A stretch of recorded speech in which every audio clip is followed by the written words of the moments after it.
Ой, жарайсыңдар.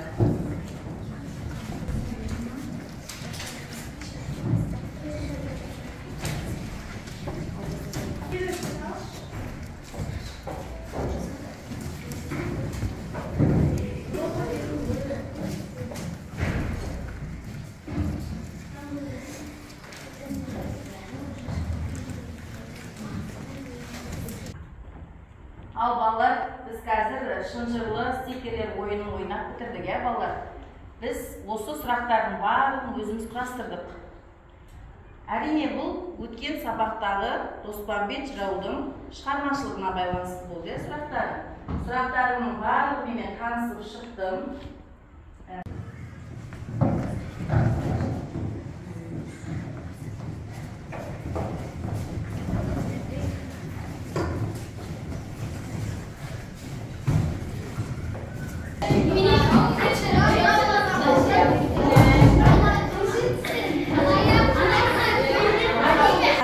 Жауынгер, жырау, қолбасшы, елші деп 4 топқа бөлдік, балалар. Өткен сабақтарда біз Доспанбеттің өмірі мен шығармашылығы жайлы өткен болатынбыз. Енді соны пысықтау барысында қазір бәріміз тақтаға назар аударамыз, балалар. Қарайық, сұраққа жауап берейік. Доспанбет жырау қайда дүниеге келді? Доспанбет жырау Бұзау қаласында дүниеге келді. Жарайсың.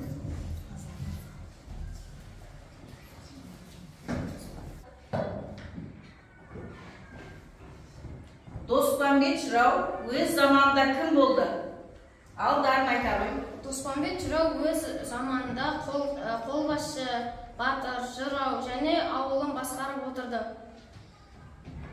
Жарайсың.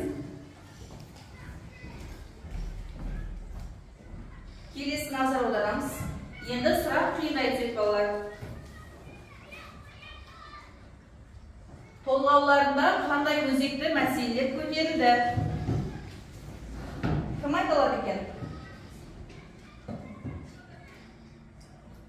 Абайдың Құмсылға өлеңінде ол өлген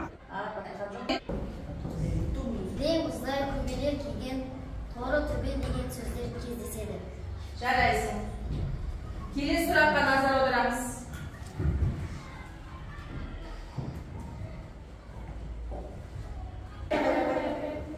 Кім айтады екен? Мерей айтады. Яғни адам өзі қуанып той тойлағанда, яғни қоныс тапқанда, жер мәселесі жайында істеген кезде өкінуге болмайды, сол жайында айтылған. Кім айтады екен? Ал Рамазан деген мықты құнарлы жерлерге кіріп алған, қоныстанған.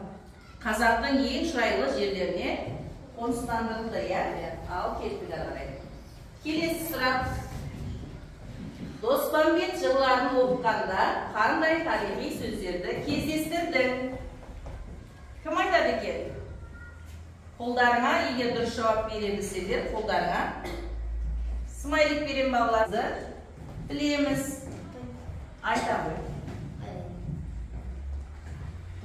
Дем ұздай, торы төбел, Назар аударамыз. Доспанбет жырларында қандай өзекті мәселелер көтерілді? Кім айтады екен? Кешен айта ғой. Жер мәселесі жайында, түрлі толғаулар жайында айтылған. Енді балалар барлығымыз бері назар аударамыз. Қараймыз бері. Бүгінгі біздің жаңа сабағымыз Доспанбет жыраудың айналайын ақ жайық атты өлеңі. Сабақтағы оқу мақсаты. Бүгінгі мақсатымыз шығармадағы көркем ауыстыруларды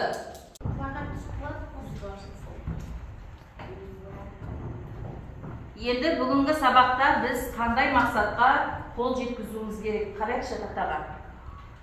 Оқушылар әдеби көркемдегіш құралдарды анықтайды және шығармадағы табиғат көрінісін, оқиға орнын, кейіпкер бейнесін сипаттап жазады. Осы мақсатты жүзеге асырған бала бүгінгі сабақтың мақсатына қол жеткізді деп есептейміз. Назар аударып балалар, айналайын ақ жайық өлеңімен танысайық. Ол үшін қазір бізге Мери мәнерлеп оқуды бастасын. Айналайын ақ жайық, ат салмай өтер күн қайда, еңсесі биік боз орда, еңкеймей кірер күн қайда, қара бұлан терісін етіп қылар күн қайда, күдеріден бау тағып, күреуге киер күн қайда, күмбір кісі нетіп, күреңді мінер күн қайда.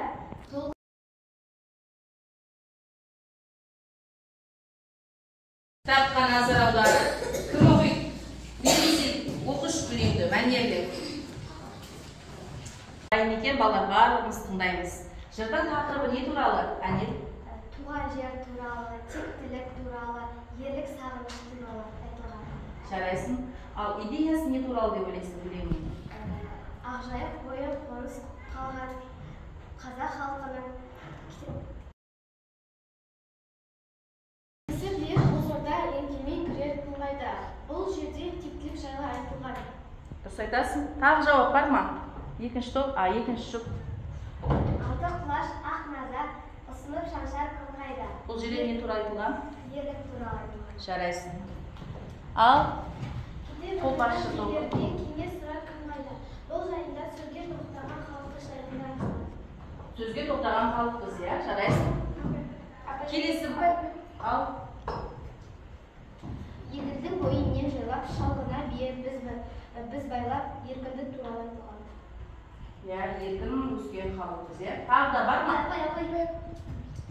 Бозбаламен күліп ойнап, қымыз ішкен күн қайда.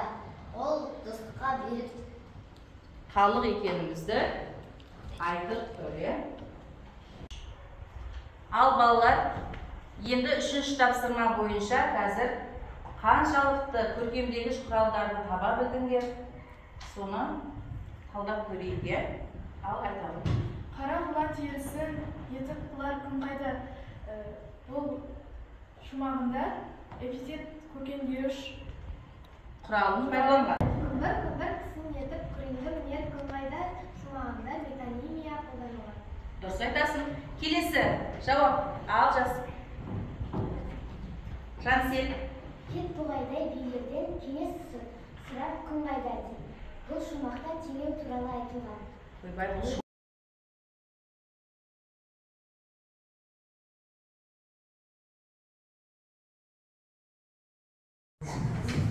Еші тобының қорытындысы. Үй тапсырма сұрау кезінде Нұршурақ 1 балл, бір тапсырмада 1 балл, екінші тапсырмада 1 балл, үшінші тапсырмада 1 балл. Барлық ұпай санын қосқанда бағасы 3. Үй тапсырмасын сұрау кезінде Айдын 2 балл, бір тапсырмада 1 балл, екінші тапсырмада 1 балл, үшінші тапсырмада 1 балл. Барлық ұпай санын қосқанда 4. Үй тапсырмасын сұрау кезінде Анел 3 балл, бір тапсырмада 1 балл, екінші тапсырмада 1 балл, үшінші тапсырмада 2 балл. Барлық ұпай санын қосқанда бағасы 5. Үй тапсырмасын сұрау кезінде Нұрфатима 3 балл, бірінші тапсырма 1 балл, екінші тапсырма 1 балл, үшінші тапсырма 2 балл. Барлық ұпай санын қосқанда бағасы 5. Үй тапсырмасын сұрау кезінде Айсере 3 балл, бірінші тапсырмада 1 балл, екінші тапсырмада 1 балл, үшінші тапсырмада 2 балл. Барлық ұпай санын қосқанда бағасы 5. Кәусар үй тапсырмасы сұрау кезінде 2 балл, бір тапсырманы орындаған үшін 1 балл, екінші тапсырманы орындағаны үшін 1 балл, үшінші тапсырманы орындаған үшін 1 балл. Бағасы 5. Ақбота үй тапсырмасын сұрау кезінде 3 балл, бір тапсырманы орындағаны үшін 1 балл, екінші тапсырманы орындағаны үшін 1 балл, үшінші тапсырманы орындағаны үшін 2 балл. Бағасы 5. Айқын үй тапсырмасы сұрау кезінде 2 балл, бірінші тапсырма үшін 1 балл, екінші тапсырма үшін 1 балл, үшінші тапсырма үшін 1 балл. Бағасы 5. Алихан үй тапсырмасын сұрау кезінде 3 балл алды, бірінші тапсырма орындағаны үшін 1 балл алды, екінші тапсырма үшін 1 балл алды. Барлық бағасы 5. Жауынгер тобының қорытындысы. Бибінұр үй тапсырмасын сұрау кезінде 2 балл, бірінші тапсырма орындаған үшін 1 балл, екінші тапсырма орындаған үшін 1 балл, үшінші тапсырма орындаған үшін 2 балл. Барлық ұпай санын қосқан кезде бағасы 5. Дарын үй тапсырмасын сұрау кезінде 3 балл, бірінші тапсырма орындаған кезінде 1 балл, екінші тапсырма орындаған кезінде 1 балл, үшінші тапсырма орындаған кезінде 1 балл. Барлық ұпай санын қосқанда бағасы 4. Бегарас үй тапсырмасын сұрау кезінде 3 балл, бірінші тапсырма орындаған кезінде 1 балл, үшінші тапсырма орындаған кезінде 1 балл. Барлық ұпай санын қосқанда бағасы 4. Мерей үй тапсырмасын сұрау кезінде 3 балл, бірінші тапсырма орындаған кезінде 1 балл, екінші тапсырма орындаған кезінде 1 балл, үшінші тапсырма орындаған кезде 2 балл. Барлық ұпай санын қосқанда 5. Досымжан үй тапсырмасын сұрау кезінде 3 балл, екінші тапсырма орындаған кезінде 1 балл, үшінші тапсырма орындаған кезде 1 балл. Барлық ұпай санын қосқанда бағасы 4. Қолбасшы тобының қорытындысы. Жанайым үй тапсырмасын сұрау кезінде 3 балл, бірінші тапсырма бойынша 1 балл, екінші тапсырма бойынша 1 балл, үшінші тапсырма бойынша 2 балл. Барлық ұпай санын қосқанда бағасы 5. Еркежан үй тапсырмасын сұрау кезінде 3 балл, бірінші тапсырма 1 балл, екінші тапсырма 1 балл, үшінші тапсырма 2 балл. Барлық ұпай санын қосқанда бағасы 5. Жансел үй тапсырмасын сұрау кезінде 3 балл, екінші тапсырма 1 балл, үшінші тапсырма 1 балл. Барлық ұпай санын қосқанда бағасы 4. Ая үй тапсырмасын сұрау кезінде 3 балл, бірінші тапсырма кезінде 1 балл, екінші тапсырма кезінде 1 балл, үшінші тапсырма кезінде 1 балл. Барлық ұпай санын қосқанда бағасы 5. Рамазан үй тапсырмасын сұрау кезінде 3 балл, бірінші тапсырма бойынша 1 балл, екінші тапсырма бойынша 1 балл, үшінші тапсырма бойынша 2 балл. Барлық ұпай санын қосқанда бағасы 5. Енді үй тапсырмасын жазып аламыз. Үйге тапсырма 8-ші тапсырма. Әріп екені елімнің қарашығындай көзімнің деген тақырыпта эссе жазып бересіңдер. Енді біз сабаққа кері байланыс жасаймыз. Яғни бүгінгі сабақтан қандай әсер алдың? Не жайында айтылды? Тағы не білгің келеді деген осы 3 сұрақты. Айта ойларын. Бүгінгі сабақтан Ақжайық өлеңімен таныстық. Негізгі идеясы қазақ халқының тектілігін насихаттайды. Біз ержүрек халықпыз, достыққа берік халықпыз. Алдағы уақытта Доспамбет жырларымен терең танысқым келеді. Жарайсың.